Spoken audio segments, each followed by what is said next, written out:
back to the shuttle bay and call for evac. You fucking got it.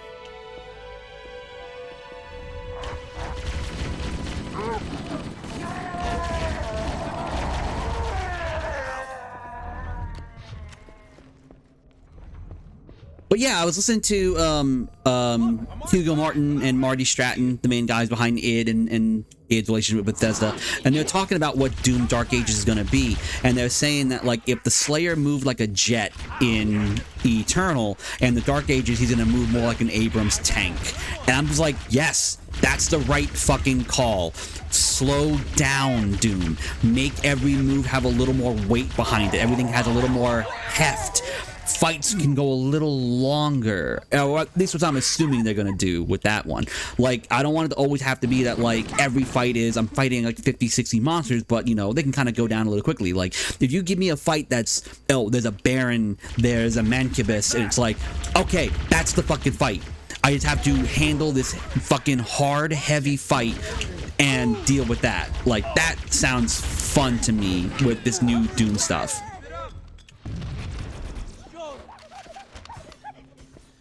So when they're saying that they're going to make him look more like a tank, I'm now kind of envisioning, in a way, not one-to-one, but this, the little slower. Sometimes a fight with just two monsters can mean something. Like, that to me sounds fun to do with Doom. I like that. When is the next Doom game coming? We don't know the exact date. We just know it's coming out next year. I'm hoping, fingers crossed, god damn it, please, that the Game Awards will have some extra footage of Doom Eternal, Doom the Dark Ages, hopefully a release date. I would imagine we probably won't see that game till, God, maybe the end of next year if I were to hazard a guess. That's what I'm thinking, but I'm hoping we hear something then. I like that. It makes a Doomslayer more imposing if it's him being a force of nature to the demons. Yes, and I love Doom Eternal, don't get me wrong. That's one of my, that might be like tied for first as my favorite Doom game. But also, that game sometimes can be kind of exhausting to go back to because it's so unending. It just never slows down. Everything is moving at breakneck speed. And that's something that I can't really do as much anymore because it just, I get exhausted by a lot of that style of game now. So with Doom the Dark Ages kind of pushing that we're slowing it down, or at least, you know, the Slayer's movement. Like when you see the trailer, there's a bit where he has like a mace and he's just like slapping a motherfucker with it. It's just like, okay, so melee combat, is that going to be more of a thing? Because it really wasn't in the last game. So we are bringing in more melee focused stuff. Does that mean you can get more up close? Does that mean the Slayer can take more of a hit? Does that mean the monsters can take more of a hit? Like, that sounds fun to me in what the aspects of these new Doom games, to like make weight, to make the fights have a little more heft, slow it down a little. That does sound fun to me, and playing this game makes me want that even a little more in Doom. Okay, that's that room. I got a little lost, sorry.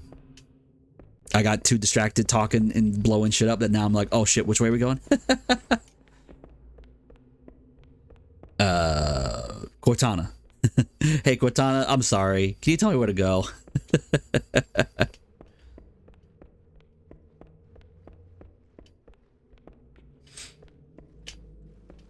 All right, we got this. We're cool. We're cool. We got this. I know what I'm doing. I don't know what I'm doing. I'm looking at the trail of the dead and being like, okay, this way.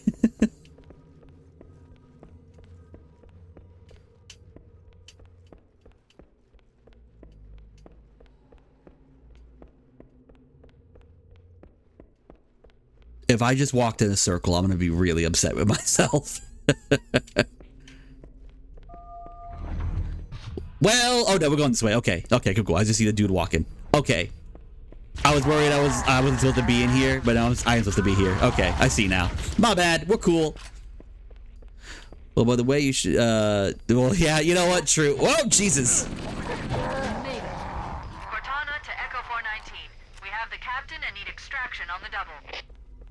Negative, Cortana. I've been engaged by Covenant air patrols, and I'm having a tough time shaking them. You'll be better off finding your own ride. Sorry. Acknowledged, Bowhammer. Cortana out. Bowhammer. Air What a support is cut name. off, Captain. We need to hold here until she can move in. Oh man, we're trapped in here. We're screwed. We're screwed. Game man! over, man. Stow the belly aching, soldier. Remember, you're a leatherneck. Cortana, if you and the chief can get us into one of those Covenant dropships, I can fly us out of here. Yes, Captain. There's a Covenant dropship still docked. So the term leatherneck comes from the olden days where you had bayonets, you had more pointed stuff to stab your enemy, for lack of a better word, and Marines would wear leather like straps, leather stuff around their neck, so that when the bayonet would come in, it wouldn't puncture and kill them. So that's where the idea of calling a Marine a leatherneck, it was that you would identify them from the leather around their neck to make sure they couldn't get stabbed and killed in battle. Now you know.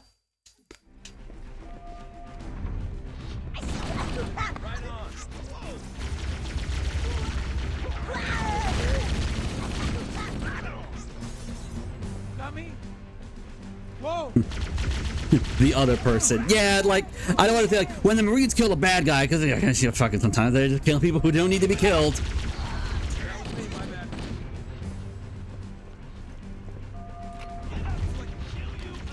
For a split second, thought about Winback. Are we talking about Winback? Are we talking about Winback? I want to talk about Winback. I love Winback. Look at my eyes. I love Winback.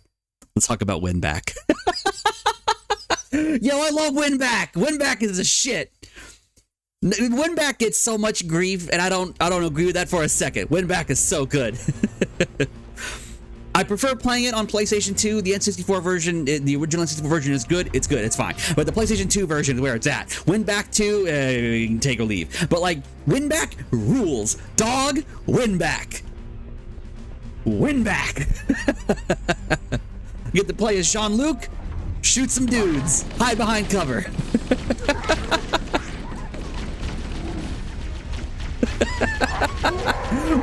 When Winback was announced that it was going to be part of that N64 Nintendo Switch thing, and I heard, like, I saw like a collective, what the hell is Winback? And it's like, you fucking fools, you heathens, you don't know about Winback? That's it. The dropship is loose. Everybody, mount up. Let's get on board.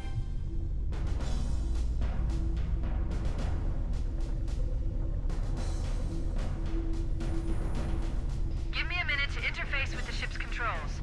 No need. I'll take this bird out myself. Keys, the last time you controlled the ship crashed. Hang on.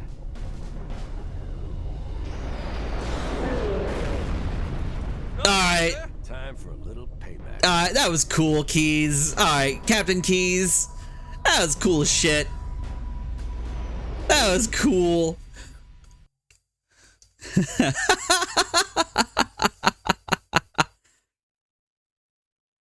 The Silent Cartographer. I'm finally here. All right, now I can finally see what makes this level so special. So excited to do this. When this cutscene ends, I'll start talking to chat. Sorry, y'all. Oh. The Covenant believe that what they call the Silent Cartographer is somewhere under this island. The Cartographer is a map room that will lead us to Halo's control center. Oh, what a fucking view. The island has multiple structures and installations. One of them contains the map room. We're approaching the LZ. It's gonna be hot. Get set to come out swinging. Touchdown. Hit it, Marines. Let's fucking go. I'll get right to this. I'll answer the question real quick. Are you playing these games per release or timeline? I am doing release. So I'll do 1, 2, 3, was it ODST, then Reach, 4, 5, and Infinite. That's the plan. So talking about fast pace made me think of sliding, which made me think of Vanquish. Vanquish was cool. I really need to play Vanquish again. I did not give that game enough time when I played it. I would love to play that game again. I just love that every time your character sits still, he just starts smoking a cigarette. Okay, of course. Me Googling Winback and being a heathen and a fool. No, it sounds like Winback is a cool game. because like Winback was one of the first games to bring in like over the shoulder aiming in a way that other games had refined in the future. So like a good point of example would be like Resident Evil 4. You know, Resident Evil 4, you have to look down, whoopsie, camera behind your shoulder. You are moving your gun. You're not moving your character, you're just moving your gun, and there's the laser sight to show you where you're aiming. Winback did that first on the N64, which is so cool. Like, a lot of games that brought in that, like, you plant your feet down while you're aiming, or cover-based shooting, Winback did that first. Winback was like, that entire focus of the game is you're hiding behind cover. You plant your feet while you shoot. You have to move your reticle in where you're aiming. It was very, very ahead of its time. It was one of those things where it's so ahead of its time that when other games improved upon it, no one really talks about Winback anymore. Same with Winback and a game that Namco published called Kill Switch. Kill Switch is a very similar thing. Lots of moving quickly between cover. You look at like Gears of War, which then brought in like what are the Brody run? What do they call that? When you move really fast between, you got you just fucking hunker down and start running, and you go between corners and you're hiding, and the way you can move from one corner to the other, like when you're at the edge and you can hit a button and then just like swap on over to the other side of a different piece of cover. Like Kill Switch did that. So it was so cool to see these early takes on something that then would later pretty much define the entire side of action games for an entire console generation. Slow down, cover, shields, rechargeable health, stuff like that became the norm on like the PS3 360 era. And you look at like the N64 had Winback. The PS2 had Kill Switch. You look at what these games were doing. Even Metal Gear Solid 2 with its first-person view. You know, those were things that were slowly planting the seed that then became, this was the genre for an entire generation. Like, that's wild. And games like Winback don't get that recognition, at least not then. It seems like there's more of that conversation now of giving that game some love. If you are going to play that game, playing it on the Nintendo Switch Online is not a bad way to go. I do think the PS2 version's a little better. Again, just like the graphical fidelity, it just looks nicer and whatnot. The voice acting is bad. Excuse me. But yeah, Winback. Cool shit. Winback did get a sequel on the PS2 after they did the remaster port for PlayStation 2. Winback 2 is not that great. I don't think the game's as good. But it's neat. It takes another idea of like everything kind of being juncture points where it's like, do you want to go left? Do you want to go right? Which way do you want to go? It's going to change how you go about the level, which is kind of neat. But yeah, that game is cool. Also, another game that I feel like doesn't get a lot of love. It was a game on PlayStation 1 called Covert Ops, and you're on a train and had a similar thing. You're looking down your sight. You have like a laser sight to show you how you're aiming. That's another cool game that did some neat things combat-wise. Siphon Filter to a little extent as well. But when you talk about like seeing the generation of ideas that started with, like, or that got like refined with your Resident Evil 4s, your Gears of War, you have to look back at like a Winback and a Kill Switch, and then you can really see like this is where it's going. But it just needed someone else to just turn the dial in such a way to be like, oh, there it is. Third person. Yeah, Winback is third person. Kill Switch was third person. Very much like what Gears of War, like a lot of what Gears of War is doing, Winback and Kill Switch did first. Which I think is really great to see all that. Looks like Winback 2 was Cavia developed, so I'd probably love both because I don't care. I love Bullet Witch. Fucking Bullet Witch. That's a cool game too. Bullet Witch was one of the first games to bring in dual analog sticks for actual combat cover in a way that, like, because Bullet Witch was original Xbox, right? So like the way that game did dual analog stick combat, I remember looking at some reviews of people giving that game grief for that, in the same way people gave grief to Alien Resurrection on PlayStation 1 using dual analog sticks. Bullet Witch is a cool game. That's another game that got shit on release. And I think people look back at that and go like, yeah, we might have been a little rough on that. That game might have been doing some shit. It's like, yeah, it was. Bullet Witch was cool. And okay, now I will say, when I played Winback 2, I was playing it with it's not Win Back 1, so I don't like it. Maybe if I played Win Back 2 today, I might have a different appreciation for it, especially now knowing that it was developed by Bullet Witch devs. Like, that makes me want to go back to that game, honestly. Bullet Witch is cool. Briar, yes, Bullet Witch, good shit. Okay. Now I gotta play this level. I'm excited to see what this big deal level of Silent Cartographer. I'm pumped to see what this is like. All right, let's do it.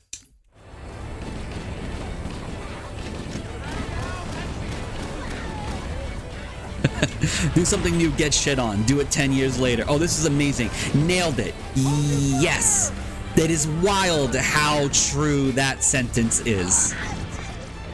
You are not wrong about that one.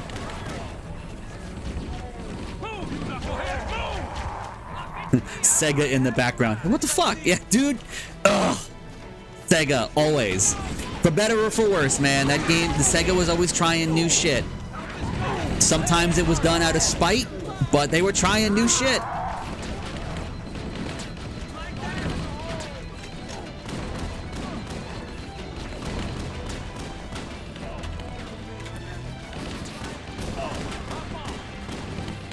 You know what this is giving me? This is giving me Medal of Honor Frontline, starring the Beach of Normandy style level. That was another one. Medal of Honor Frontline. The Medal of Honor games in general were doing things that were really ahead of its time. Okay, these dudes love not getting punched in the face, and I don't agree with that. Affirmative. Echo 419 inbound. Somebody order a warthog. This is literally the Normandy map. Uh-huh. Yep. You know our motto. We deliver.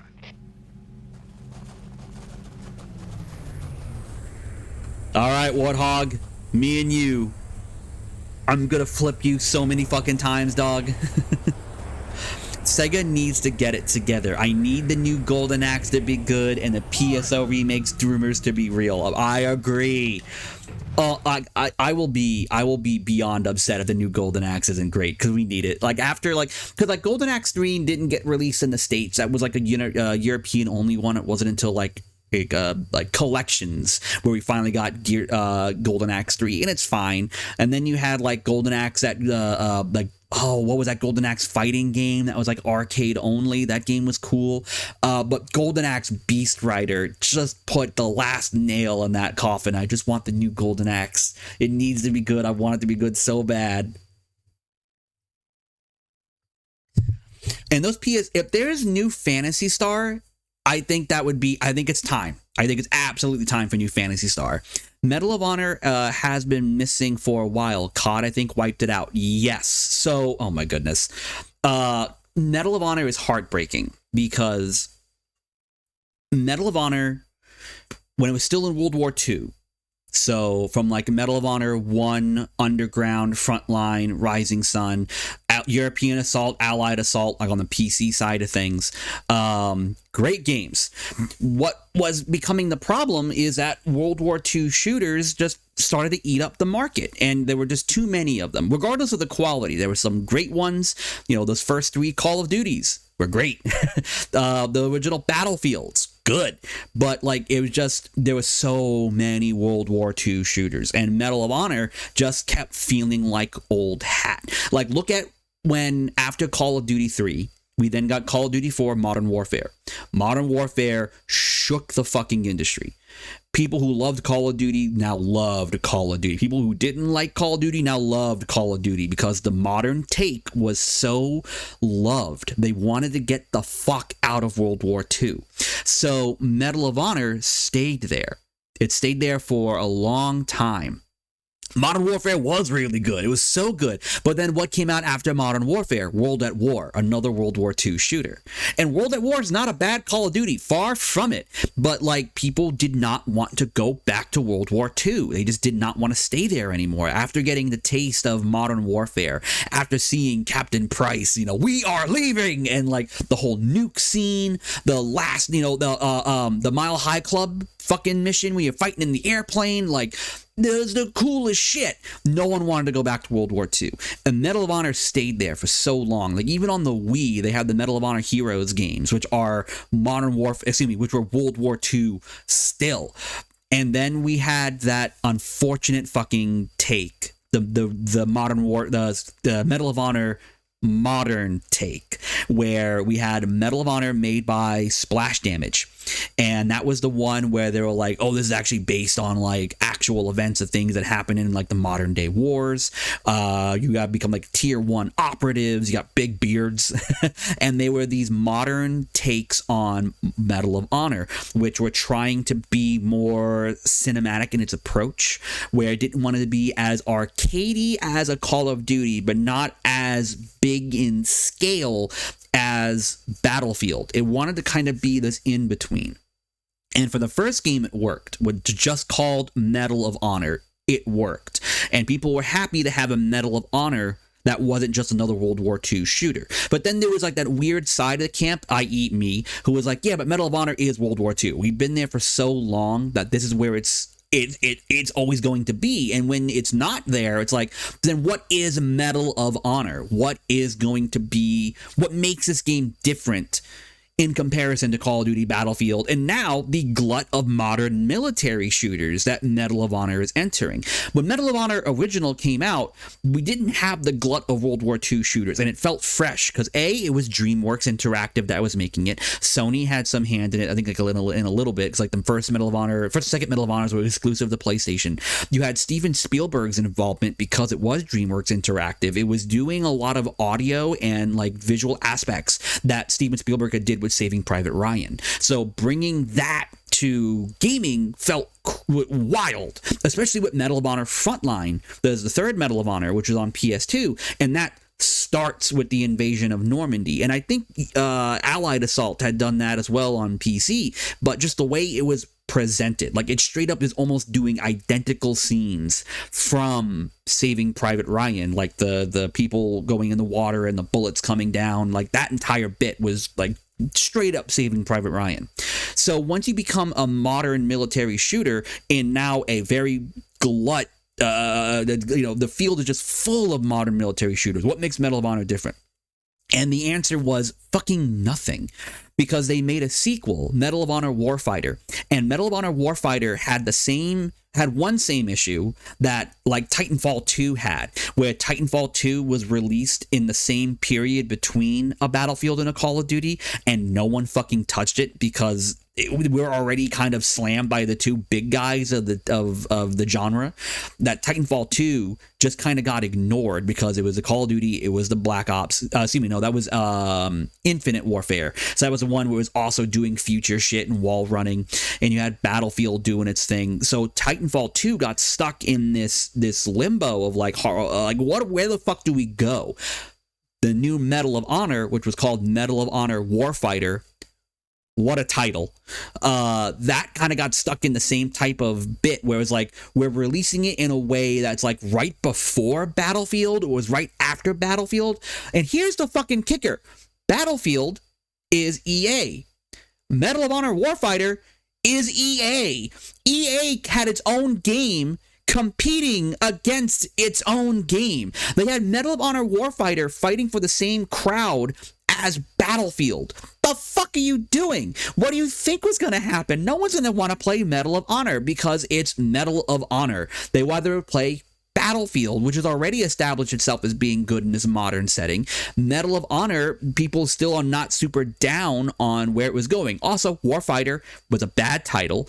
And second off, the first Medal of Honor had some controversy because you had the multiplayer aspect where they tried doing like you play a good guy and you play a bad guy, and they had the real life aspect to it. So it was going to be something like, oh yeah, goodbye, you're a good guy, you're tier 1, you're doing that. Bad guy, you're Taliban. No, in that environment, in that time, to have it where you're going to play as like, even if it's not like said directly, but it's pretty much assumed that you are going to be playing a multiplayer mode where you play as a Taliban in like the 2000s, that went over like a fart in church. And that game got hounded before it came out, and they also did have some changes to try to alleviate that, like, you're not actually playing as Taliban, okay. And also, like, the creator of the game, or the head director of the game, was really leaning into the I'm a big bad military boy, and would like walk in with like put bullets on tables when people are interviewing him, and it was just like, it got really out of hand with its way of trying to be a modern shooter for a modern shooter audience, but also still trying to be focused on like the realism aspect. But it doesn't play like that, and it's also handling this subject matter with no grace. So when Medal of Honor Warfighter came out, no one gave a shit. Just no one gave a shit. I remember seeing on Twitter people posting like, "Hey, they put they put like full blown, yeah, they would walk in with like bullets and just like put bullets like sniper rounds and shit, and just throw them on tables and talk about like people who fucking died to make this game possible or some nonsense." Like very macho bullshit, right? So when Medal of Honor Warfighter came out, and they were like really pumping this game up, they're like, it's gonna be the big fucking thing, oh my goodness, it's gonna be so big, it's gonna be so great. And it was gonna get midnight releases at GameStop, and I remember GameStop employees posting photos of like the midnight release, and like, there's nobody here, nobody is here to play this game. No one wants it. And the people who did play it, which was me, because I do like Medal of Honor, I was playing that game with my brother, and I'm probably like, I don't know, 4 or 5 levels in, and I am bored out of my fucking mind. Excuse me. That game stunk.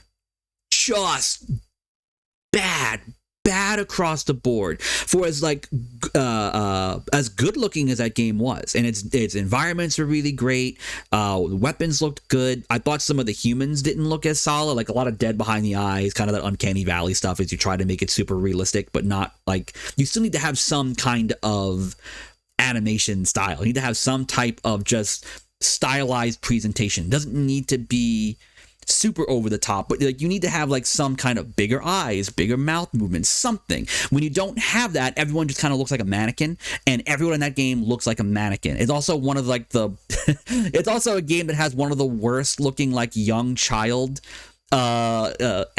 designs in a game. Like, it's like this little child that shows up in a game, it's like, that's not a human. Like, it just does not look great.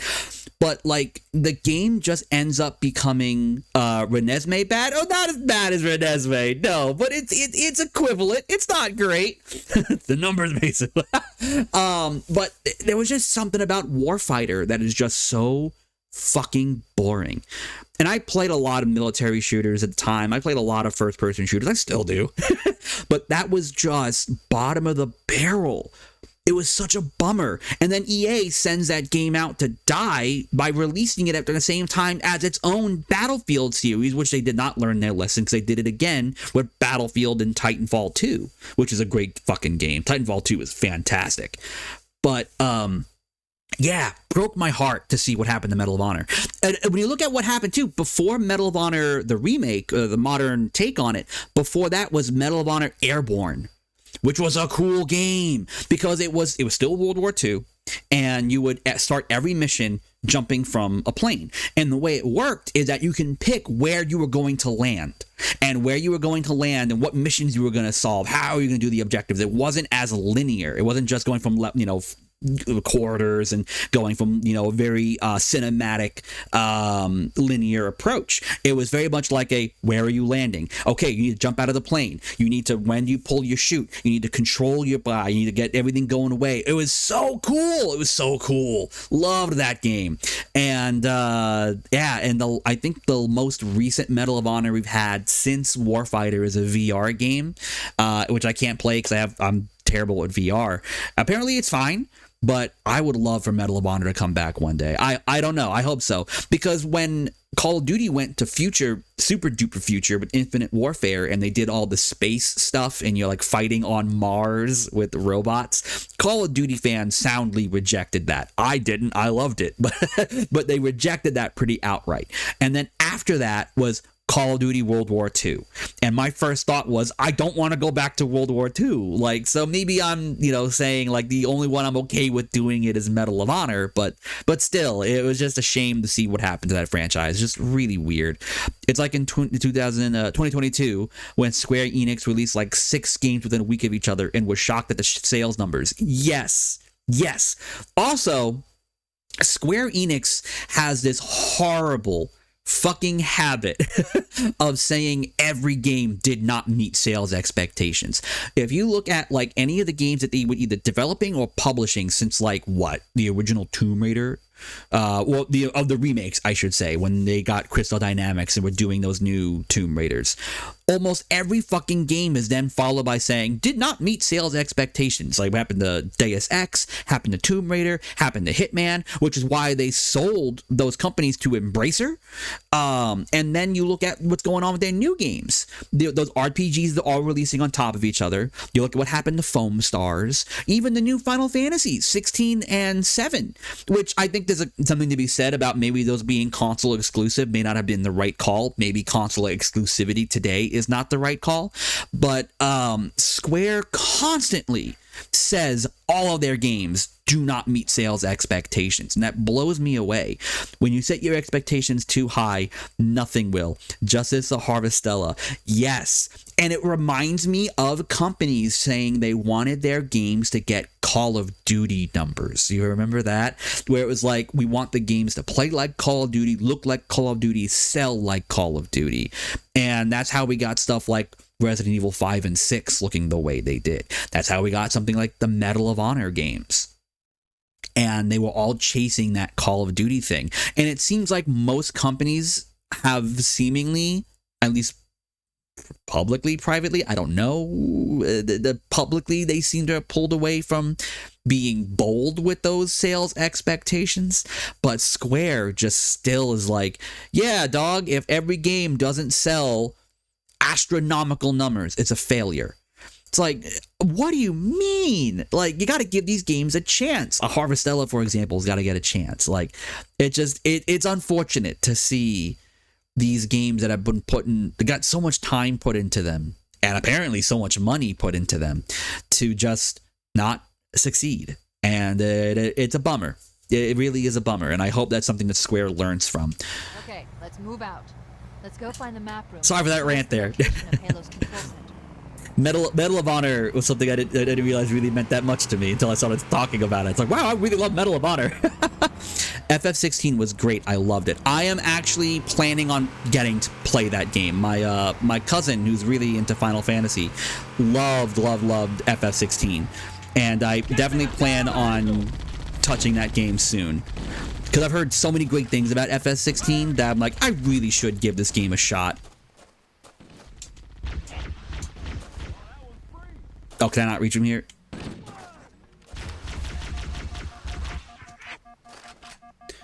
Yeah, FF16 will probably be the next game I touch, to be honest. Like, I'm currently playing through Ghostwire Tokyo, because that was on PlayStation Plus, and I'm having a good time with it. But I think, yeah, after that, definitely gonna go play 16.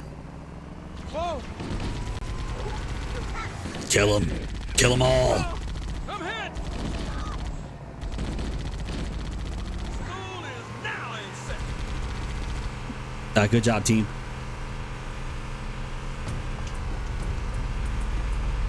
There, in the cliff wall. I'll bet the silent cartographer is somewhere inside that facility. How'd that feel? Nice job! What the? One alien down. More to come. Right Yo, on! this is a really good intro. This is a good intro to this level.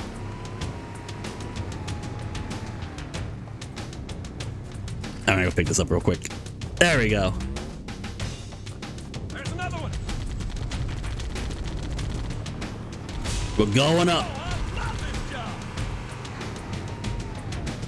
We are not bringing this up that way. There we go. I need some backup.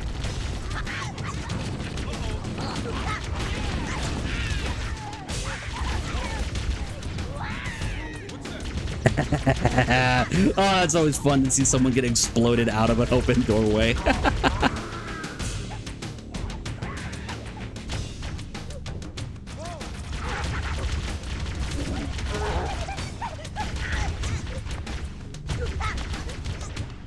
I'm having a great time. I'm having a great time with this. Genuinely, I'm really enjoying playing Halo. I'm really excited to see what Halo 2 is going to bring. The Covenant are putting up a real fight. The cartographer must be here. My analysis indicates that the map room should be at the bottom floor of this facility. Let's keep going inside. Can I bring this in with me?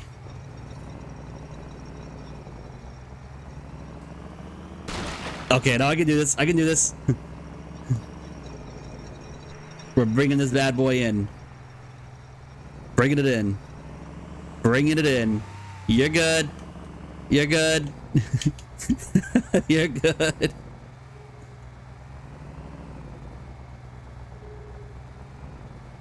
Is this the right call?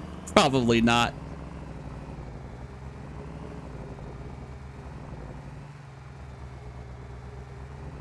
All right, we got this. Yeah, buddy. Oh, this is absolutely not supposed to be down here. Don't let them lock the doors.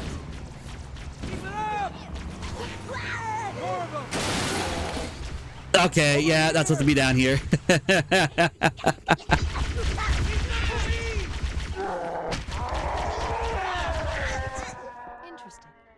I underestimated the Covenant's understanding of Halo's subsystems. Let's go back this thing up real quick.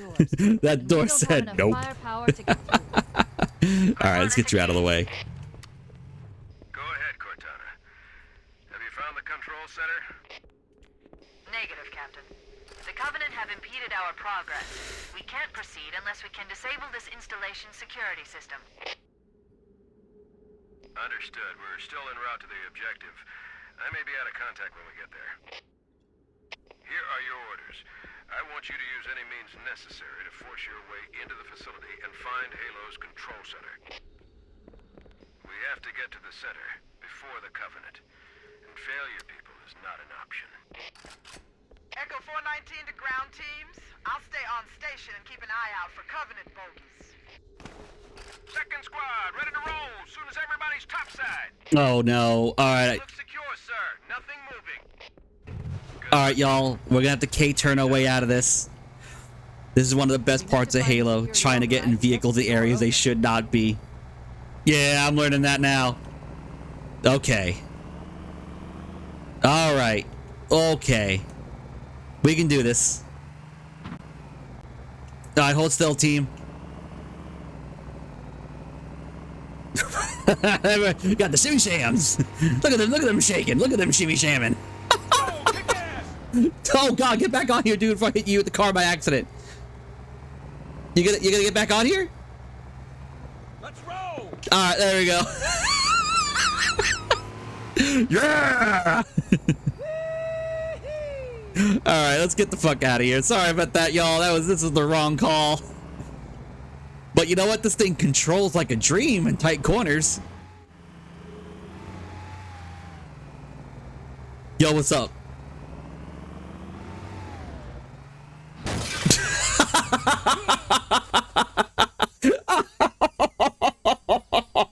Yo, tight corners, great. Going down a hill, fucking nope. Sorry about that, y'all. Get back in here. Get back in here, you silly billies.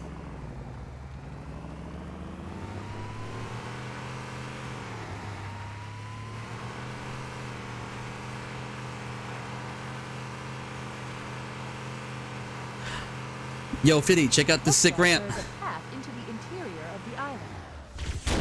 Oh, I missed all of them. How did I do that? Uh-oh, I'm blowing up the Warthog. Guys, get out of there. Alright. They're all dead. As far as I'm concerned, it's a mission accomplished. Sorry about killing my dudes. Sorry, guys.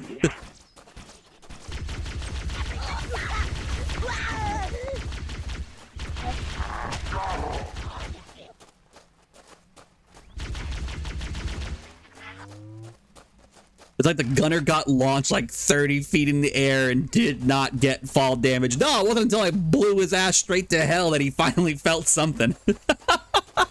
My bad, team. My bad.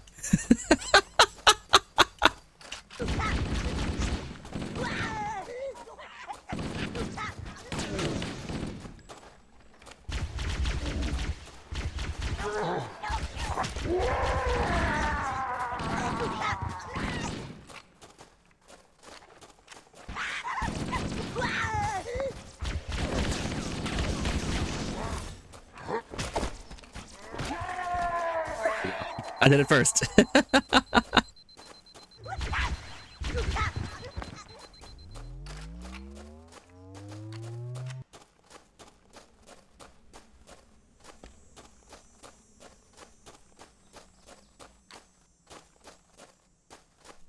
Oh, hunters. Okay.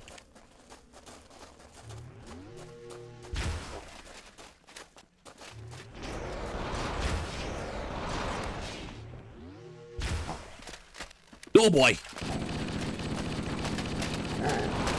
Jesus. Oh, that motherfucker took so much damage. Holy crap. Okay, I gotta be really careful with these guys.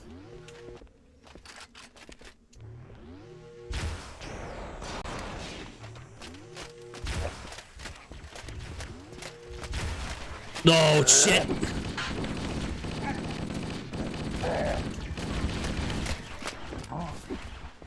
Oh boy. Alright, I saw there was upgrades. Yeah, give me that. Yep. Overshield, thank you.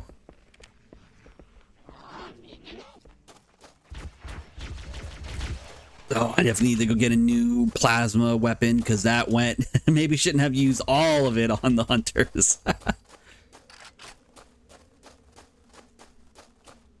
This is a cool level though. Like, I get it. So far, like, just seeing what this level is going with, like, these big open areas like this feels like the game's coming alive. I dig it. Ah, damn it.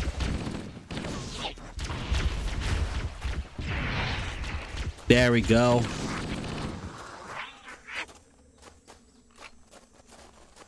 I know I don't need. I really need to get better at like not reloading after every shot. Like, I need to do that in every game, let alone Halo. But Halo specifically, I really need to get better at stopping and not doing that.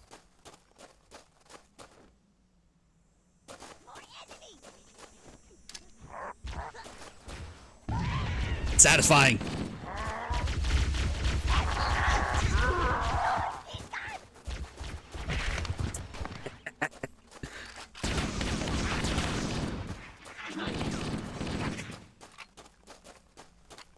Yeah, there we go. I'm learning. I am becoming the Master Chief.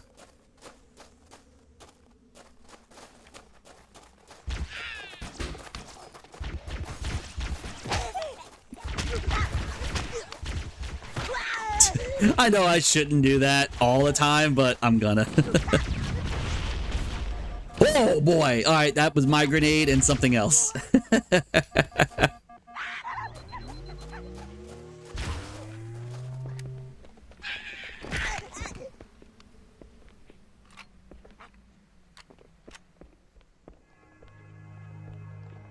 Ooh. Okay, the music got ominous for a second there.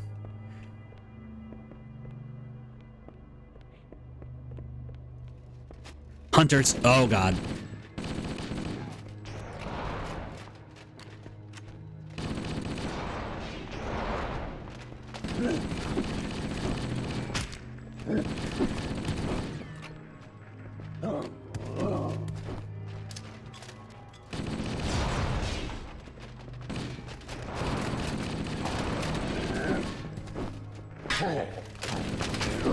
Oh boy, nope, bad call. Bad call across the board on that one. Shit.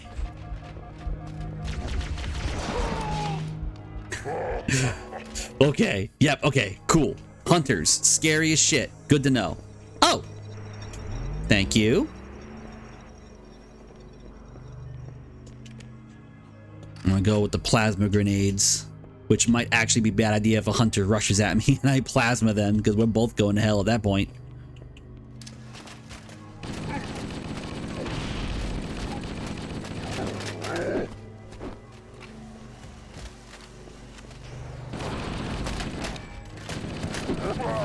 Oh boy. Okay. All right, that's one hunter down.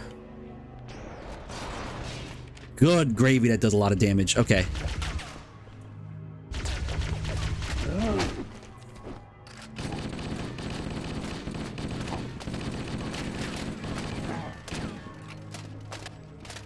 Shit, shit, shit.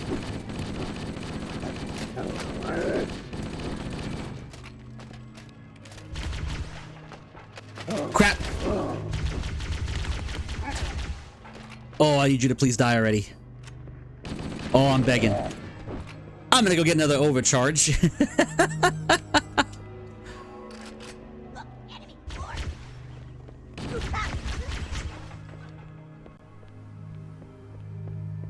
Okay.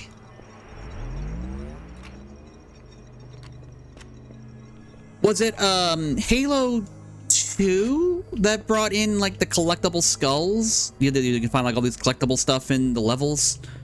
Am I thinking that right?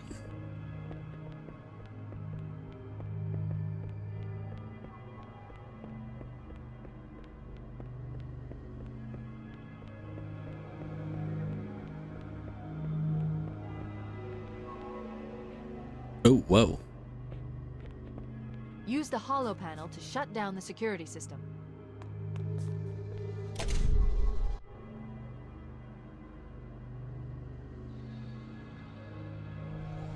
Good. That should open the door that leads into the main shaft. It was 2. Okay, thank you.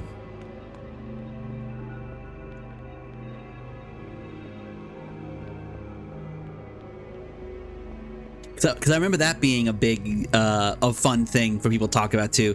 And some of them you have to out of bounds tricks for. No shit. Oh, that would drive me nuts when I'm trying to go like 100% or something like that.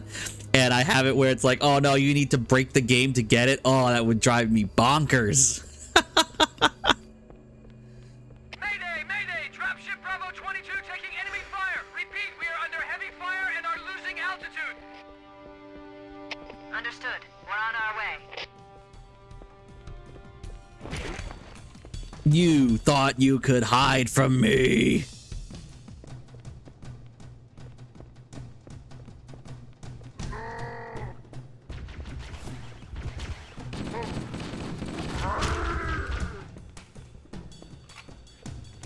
I really love how percussive a lot of this music is. I honestly didn't expect this. Chief, Bravo 22 was bringing us some heavy weapons. After I saw we were up against hunters, I thought you could use them. Let's move down the beach. Keep an eye out for any cargo we can salvage. Welcome back.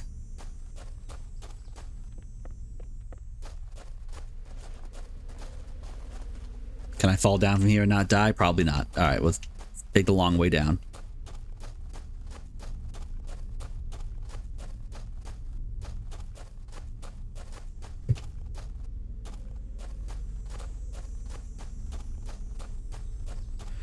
Did you find the tambourine and enjoy the percussive band? Spoilers. Apparently.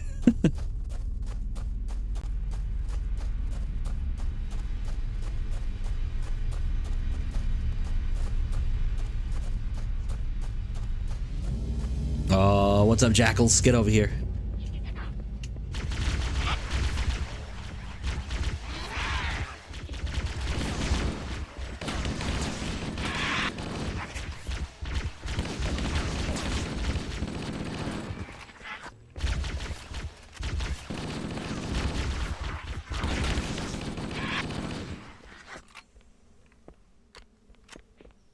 Oh, I can't take up that because it still has some overcharged shield left. Okay, I see.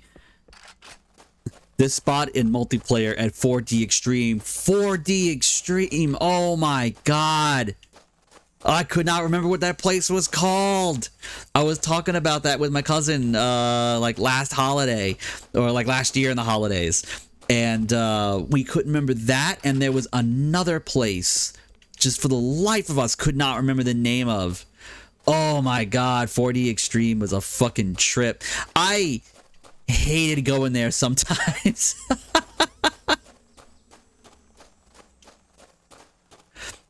So it felt like I just never fit in because it was like it was a Neil said, "Hey, Rob." What? Looks up and gets a rocket in the face. Oh my god.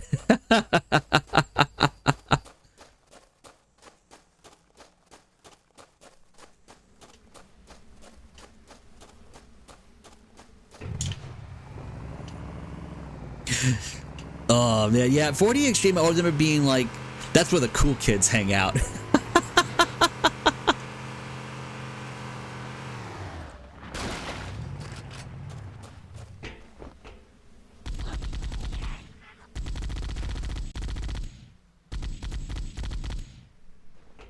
It's a PC gaming cafe. It's tightened and Insular. Yes, definitely tightened it and Insular for sure. And I was never there enough to be part of that tight knit. So it was always being like, okay, I'm a dip.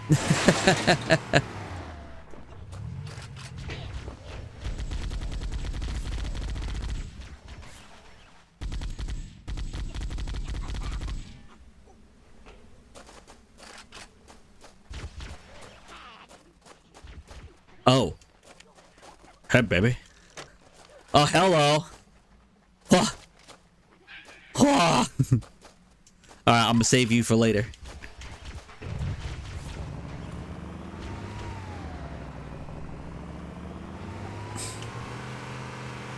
I never went there unless it was 6+ friends. Yeah, that's probably the right call.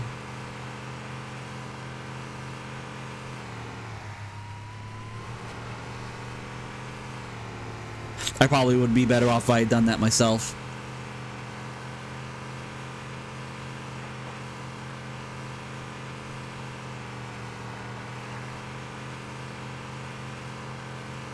Gaming with internet people in person. Yikes, hard pass. Boy, fucking howdy, hard pass. I agree with you on that. I never liked playing games with people who are like too online, you know what I mean? It just kind of became exhausting.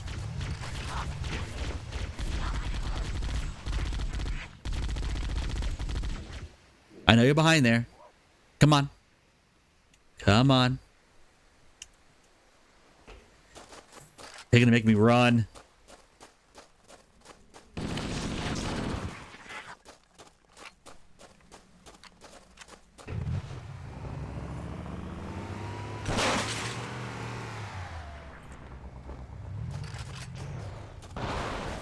I made the right call to not get in that thing. Am I gonna make it a second time? Nope. Hey, motherfucker, let's go. Okay, bad call. All right, hunters, get over here. All right, we're gonna see how effective splash damage is on this thing. Very.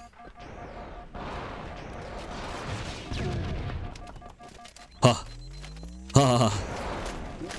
Oh God, rocket launcher. My sweet, my love. Okay,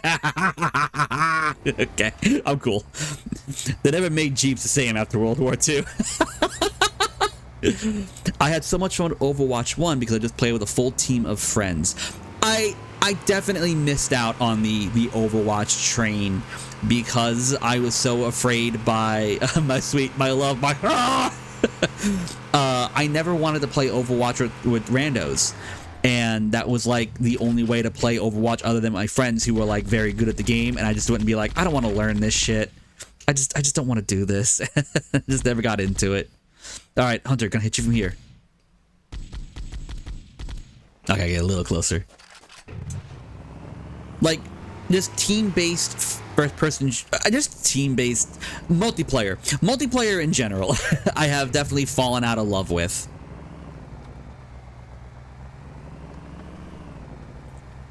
Alright, that one seems to not want to shoot.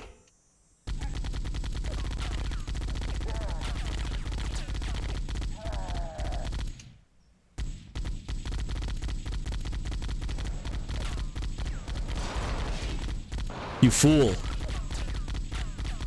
You gotta aim with your trajectory in mind. There you go. I had a long day. I want to play a game. Yeah, the last thing I want to play is a multiplayer game with people who are always be mad at me after I had a long day. Just not what I want to fucking do.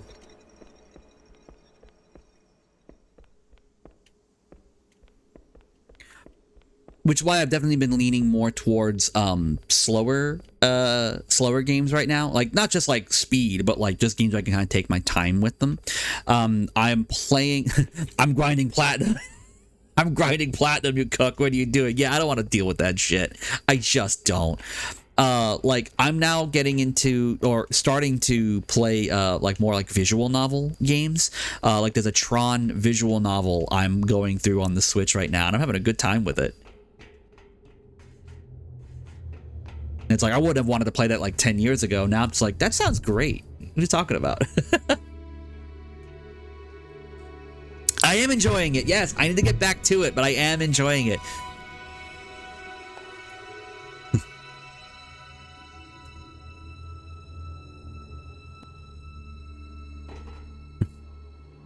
So there's a Tron visual novel. It's called Tron Identity, and you play as a detective in the world of Tron who was part of something called the DOT, the Disciples of Tron.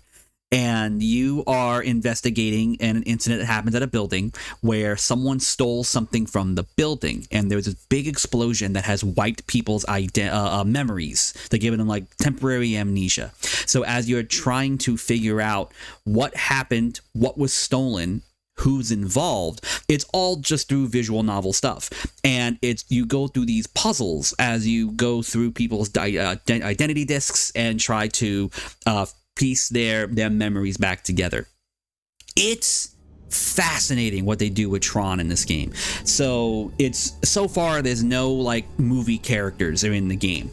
You are just playing as the Department of Transportation. God damn it.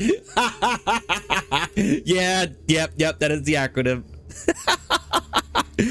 But you play as this detective whose name is Query, and you are working with this guy who's in charge of the building, who is someone who has like almost like a religious love with the users. We were made by the users. We live for the users. So he has like rooms that are dedicated towards the Java. Oh God, they've JavaScript. So there's like parts in his like building and his office, his area that's like meant to like worship the idea of like media through the eyes of a user. And then you have others who don't really believe, not just that they don't believe in the users, but they don't believe in the idea that we should worship them. Like we are our own identities. We are our own program. And you kind of get to do this like, because like if you're playing as someone who's a disciple of Tron, you're part of this, you know that the users do exist. So like I'm trying as my character and going through all these dialogue, I'm playing the idea of like, well, of course I know the users exist, but should I worship them? Like this is like one of those times I'm going through all these dialogue options and I'm going through all these characters and I'm seeing all the different routes and paths they can take, and I'm legitimately like sitting there like, okay, I don't really play visual novels often, and I'm going through it and I'm just like, okay, how would I make this decision? What would my character do? Because I know my character does know about Tron, which means they know that users exist. But would my character, would I make them Query be someone who worships them? And if I don't present that I worship them, would this character who I need to get all this information out of, am I able to still be on their side in order to solve the case? Like, it's really getting me. It's fascinating stuff. Maybe a little dry, but in a way that Tron always is, right? Like you watch the first movie, it's just like, yeah, this movie's kind of slow paced. It's visually stunning, but it's definitely not like the coolest thing other than outside of its visual aspect. Like it takes its time. It's a slow movie, right? That's just Tron. And this one is that. It is getting a sequel that looks like it's actually bringing in combat to it, so it's not just more visual novel or purely visual novel with some puzzle. Be curious to see how that works. I hope the combat isn't just traditional running around throwing identity discs. I kind of hope they present that almost like puzzle-like, or there's more of a strategy element to it, kind of like what they did with the John Wick game, John Wick Hex, where it wasn't just you're running around, you're bopping people. It's like you kind of have to plan your route and how you do the fight. I'm kind of hoping it goes that way because I don't want this game to be just a straight up action game after what I've been doing. But at the moment, I'm loving it. I really need to get back to it. It's making me want to do like more visual novels, honestly. Funny that you go through all this when your name is Question. Exactly, right? It's good. I picked it up on sale for the Switch. It's on everything, and I'm loving it so far. I really like what the game is doing, and from what I understand, you can get through it in a few hours. It's not a long experience, so I'm excited to see. Oh boy, I forgot I had a rocket launcher, not an energy weapon. I'm excited to see where it'll go and where I take the character, where that ends up being. But yeah, I like it. It's called Tron Identity. I highly recommend it, especially if you dig Tron like I do. I very much dig Tron. More here.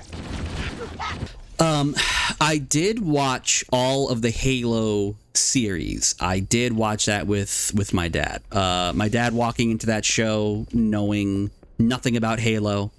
And just kind of wanting to watch, a fun sci-fi TV show. I will say the first season, rough. That first season, not great. On its own merits. Like, even if we separate the Halo from the name, right? Which I know is a very big ask and not always should be done. Yeah, you see naked Halo. You see naked John Halo. But that first season's not great. It really isn't. And I also know that the first season went through different showrunners. And also, people tried getting a Halo thing off the ground for a while. Neil Blomkamp at one point was attached to direct. That's how we got, like, Halo weapons showing up in, like, District 9, because that was supposed to be meant for the Halo movie he was going to do. Steven Spielberg had more of an involvement with the Halo production. Like, a lot of people were involved in one way or another with Halo. And it feels like the TV show was like a mishmash of some of these ideas from these different Halo productions. Like, it's this bit from the game, this bit from the show, this bit from the books, this bit from that. Like, it always felt confused. Like, what are we actually aiming for here? What is the goal of what we're doing with the Halo series? It does feel haphazard, to be honest. The second season was much better. There we go. Was genuinely a much better just season of television. But unfortunately, too little too late, because they canceled it after season 2. And I know the showrunner, we're alive, we got action, we got movie sign. It does look like the showrunners do want to continue a season 3, maybe somewhere else. I don't see that happening anymore. Like, the guy who's playing Master Chief is not bad. He's not a bad actor, and I think some of the cast they get in the show really isn't bad. Are season 3 is actually confirmed, or am I missing a joke? I'm very much believing I'm missing a joke. But yeah, man, season 1 was such a bad. No, the gun's showing up. Okay, yeah, okay. Yeah, season 1 was such a bad first foot out. Like, it was. Yeah, I fell down. Like, it really is a bummer how much of a fucking swing and a miss Halo season 1 was, and it got a lot of shit, and I think a lot of it, I hate to say deservedly so. I don't want any show to kind of go through a lot of shit just because, like, it's creatively not great. As far as I can tell, it wasn't like a nightmare to make that show or anything. It was just they took it in a direction that did not lend well to what Halo fans wanted and to what just makes solid television. And season 2 felt like, okay, we're gonna start by acknowledging some of the weird fucking decisions that were made with the first season, and then we are going to move on.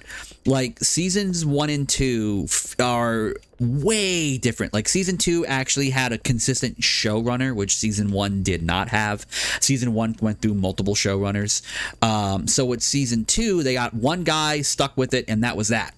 And I think it's like something. His last name is Wiener. I can't remember his first name. I can't remember the actual showrunner's name. But and it shows just everything about season 2 is way more consistent.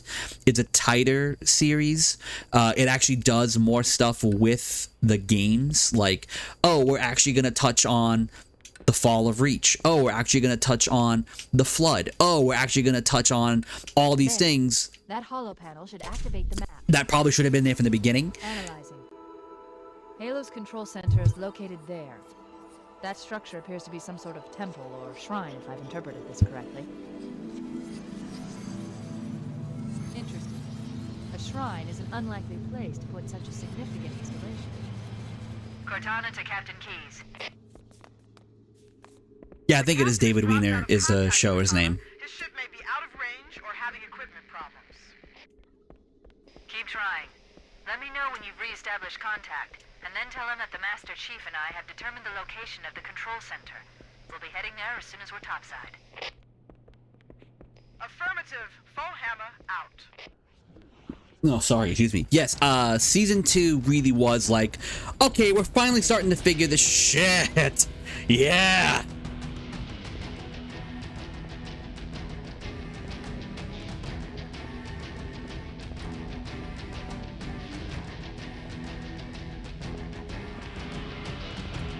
Okay, this rules. Okay, now I gotta figure out how to get the fuck out of here. God, the sense of direction is terrible.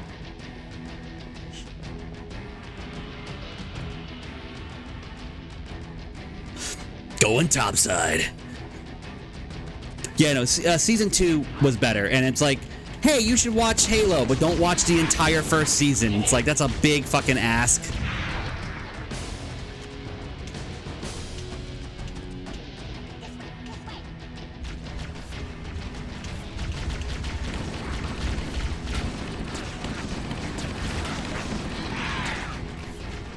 Where you going, bitch? Get over here.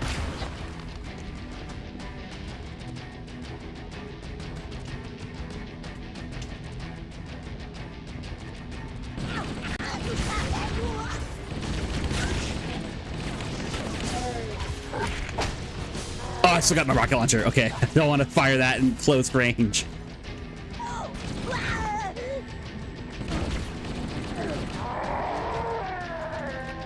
Semi-sidestep. Everyone should watch Barry. I really want to watch Barry. That's like, what, 4 seasons?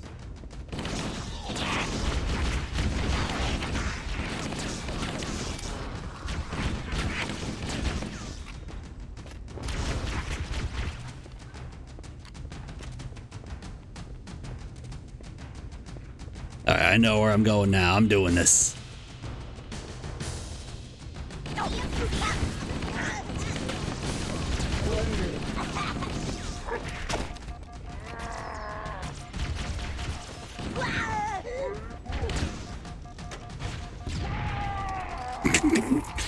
Four seasons, 8 episodes each, 20 minutes per episode. Oh, tell a story. It wants. Okay, that's actually good. It's like, I like having short episodes. Like 30-minute episodes sound really nice in comparison to so many like hour-long shows.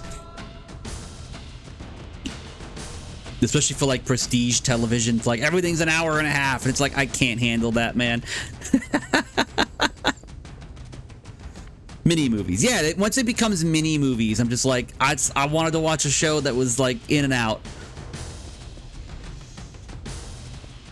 Like the last, some of the last episodes of the newer Star Trek shows in the seasons go for like really long sometimes. I'm like, I don't want to deal with this shit sometimes, man. I just don't.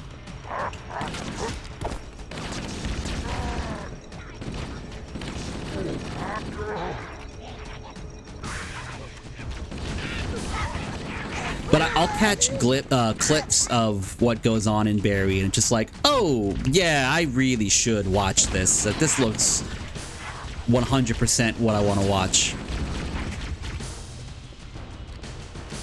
A show I am currently watching is a horror anthology series from Thailand. It's on Netflix called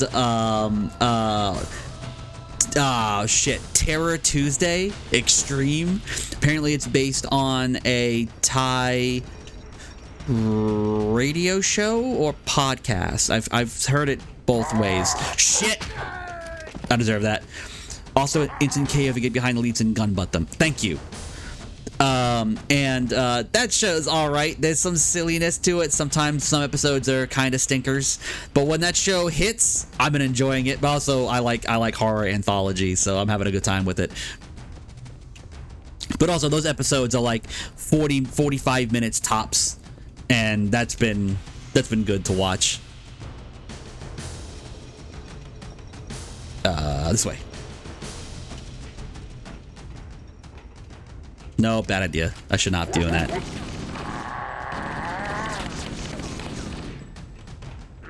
Shit! I thought the shield was down. The new VHS is great. I have yet to see a VHS. I have never seen a VHS movie. I really should sit down with those one day and just start watching them. But I have heard the same thing, that the new one's really great. Other cultures' horror scares me because it's a whole lore that I can't even understand. Yeah, there is a lot of like religious aspects that are brought up in the majority of the episodes on the Terror Tuesday show that I find really fascinating. And it's like every time they talk about like a new thing, it's like, what are we talking about here? Like, I'm curious to see like why that's where we go with that. I'll pick you up later.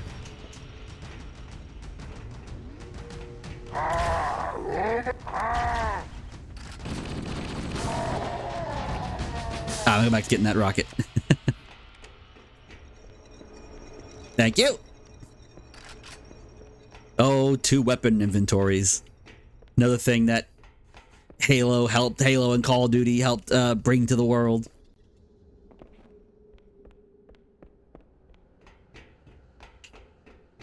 But I have heard that the new VHS is actually genuinely pretty good. Cortana to Echo 419. The Chief and I are topside, requesting pickup. Roger, on my way. I know they're behind me.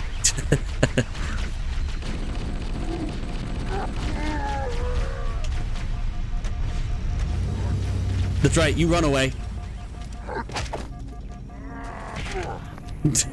Beat you with a fucking rocket launcher.